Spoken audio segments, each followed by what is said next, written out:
Гомельская областная ассоциация не просто координатор. Яна проводит конкурсные отборы и вызначае пераможцаў, але ў першую чаргу оказывае штодзённае суправаджэнне реализации проектов.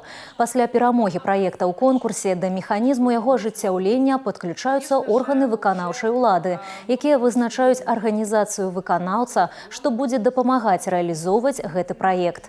Таму на семінар запросили бухгалтараў, юрыстаў, кіраўнікоў ініцыятыўных груп проектаў грамадзянскіх инициатив, депутатов. Сегодня я присутствую на семинаре для того, чтобы научить своих коллег, для того, чтобы поделиться своим опытом реализации гражданских инициатив на своих территориях.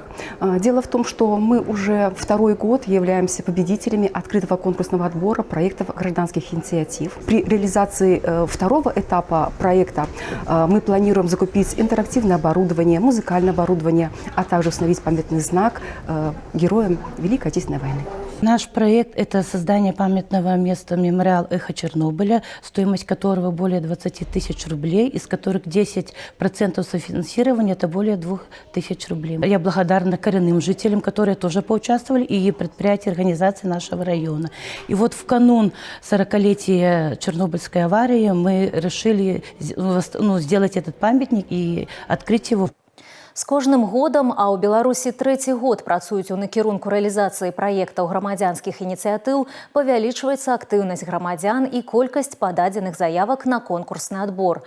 Пераможцаў у 2026 годзе 33. А гэта значыць, у 33 населеных пунктах актыўныя жыхары здзейсняць задуманае і зробяць жыццё на сваёй малой радзіме больш зручным і змястоўным.